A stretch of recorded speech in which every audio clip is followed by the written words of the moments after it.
सबसे पहले तो आपके चैनल के दर्शकों को मेरा नमस्कार। और मैं कार्यकर्ताओं के साथ साथ जो जनता ने मोदी जी में पुनः विश्वास दिला के एक भारतीय जनता पार्टी की मोदी जी के नेतृत्व में तीसरी बार जो केंद्र में सरकार बनी, तो मैं पूरी देश की जनता का, प्रदेश का और इस लोकसभा की जनता का आभार और धन्यवाद करूंगा। साथ साथ कार्यकर्ताओं ने जिन्होंने लगातार 2 महीने अपना घर बार छोड़ के और भारतीय जनता पार्टी को विजय बनाने के लिए, चाहे उसमें हमारा पन्ना प्रमुख हो, बूथ का अध्यक्ष हो, शक्ति केंद्र प्रमुख हो, मंडल अध्यक्ष हो, जिला पदाधिकारियों, प्रदेश के लोगों, शीर्ष नेतृत्व हो, लगातार 24 घंटे मैं कहूँगा उन्होंने काम करके हमें कुरुक्षेत्र से जीत दिलाई।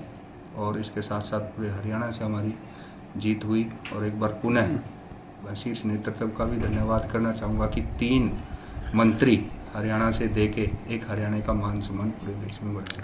नवीन जिंदल के साथ रहे आप, उनके सेनापतियों में एक थे, आप कुरुक्षेत्र जिला आप संभाल रहे थे। कैसी पर्सनैलिटी लगी, कैसे व्यक्तित्व लगा उनका, किस तरह काम करेंगे, क्या उम्मीद है कुरुक्षेत्र को उनसे? बड़ा अच्छा लगा। मैं नवीन जी जब पहली बार टिकट लेके आए तो उनके साथ उसके लगातार काम करने का मौका मिला। इनके बारे में हमने सुना था, 2 बार सांसद भी रहे वो। और ये सिर्फ एक राजनेता नहीं, ये अपने एक समाज में एक समाज सेवी के रूप में काम करना चाहते थे। और बड़ी अच्छी बात लगी कि भगवान का दिया इनके घर में सब कुछ है। उसके बावजूद भी आप सोच के देखो, ये राज्यसभा में जा सकते थे, लेकिन उसके बावजूद ये लोगों के बीच में आके इन्होंने चुनाव लड़ा। और इनकी एक बहुत अच्छी बात जो मेरे दिल में घर कर गई, इन्होंने कहा कि हम जब किसी के घर जाते हैं तो वो हमारे घर आता है। ये एक बहुत बड़ी बात इन्होंने कही थी, क्योंकि ये रिश्ता बनाने का जो काम उन्होंने किया, इसलिए उन्होंने चुनाव लड़ा।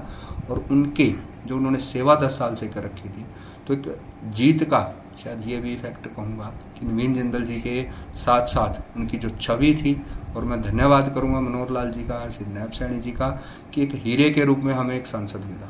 सर आगे क्या रहता है? जो लोकसभा चुनाव हो चुके हैं, विधानसभा चुनाव आने वाले हैं 3 महीने बाद, तो पार्टी एक बार फिर नए सिरे से तैयारी शुरू हो जाएगी?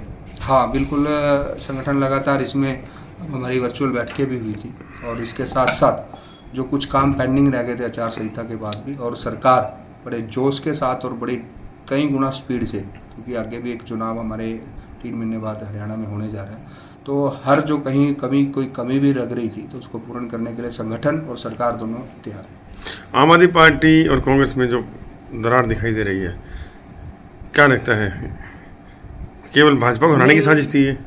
नहीं, बस ये इतना डर था कि इन्होंने अकेले चुनाव, आप सोच के देखो, एक नेशनल पार्टी का सिंबल कुरुक्षेत्र लोकसभा में नहीं था। ये छोटी बात नहीं है। कांग्रेस एक आज की नहीं बड़ा पुराना दल है, और आप सोच के देखो एक कुरुक्षेत्र सीट से उनका सिंबल ही नहीं था एक आम आदमी का। और ये गठबंधन था, सिर्फ एक ये था कि कैसे हम भारतीय जनता पार्टी से टक्कर लगे। तो ऑल वर्सेस बीजेपी हो रखा था।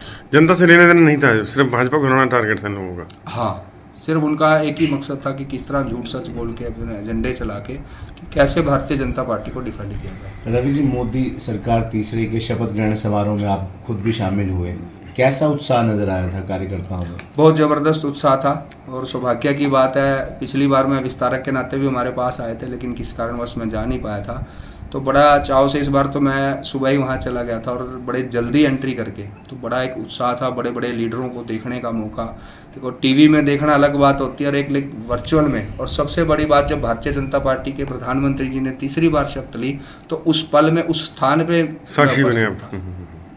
तो एक बड़ी खुशी। और वहाँ जब तालियां बज रही थी, जब मोदी जी ने एंट्री करी, जब वो अपनी गाड़ी से उतरे, और जो भी कोई बड़ा नेता आता था तो एक बड़े तालियों के साथ उनका स्वागत होता था। एक अलग ही उत्साह था। अनुभव मिला, बेहतरीन अनुभव रहा आपका? बहुत ज़बरदस्त, मतलब एक खुशी। और उसके साथ साथ देख के बड़े चेहरे आपसे मिलते हैं, उनसे मिलने का, उनसे आपके अंदर भी एक भावना जागती है। तो कभी ना कभी दिल ये भी होता है कि कभी ना कभी हम भी यहाँ आएंगे। चुनाव के बाद भी आप लगातार एक्टिव दिखाई दे रहे हैं, लगातार कार्यकर्ताओं की बैठकें ले रहे हैं, कार्यकर्ता अपनी विषय लेकर आपके पास आ रहे हैं। तो आने वाले दिनों में कोई कार्यक्रम अभी तय किए गए हैं भाजपा के? हाँ, अभी एक 7 तारीख को कार्यक्रम था, जिनकी 60 वर्ष से आयु अधिक है, और उनके लिए एक happy card Bharatiya Janata party ने एक गिफ्ट के रूप में उनको ट्रैवलिंग फ्री दी है। तो एक ये कार्यक्रम अभी 7 तारीख को हुआ। इसके साथ साथ वीरवार को हमारे यहाँ ग्रीवनेंस कमेटी के जो वहाँ चेयरमैन बनाए गए हैं असीम गोयल जी, उनकी भी एक मीटिंग है। और उस मीटिंग के बाद सभी कार्यकर्ता जो मंडल के अध्यक्ष हैं, जिला के पदाधिकारी हैं और वरिष्ठ लोग हैं, एक अलग से बैठक भी असीम गोयल जी के साथ कराएंगे, ताकि कोई ग्रीवेंस होगी तो इस तरह की चीज़ें लगातार चलेंगी। और इसके साथ साथ एक बड़ी जल्दी जो हमारे BLA-2 थे, जो हमारे बूथों पे बैठे थे, एजेंट बने थे, उनकी हर विधानसभा अनुसार एक बैठक कोई न सीनियर कार्यकर्ता के नाते लेनी शुरू।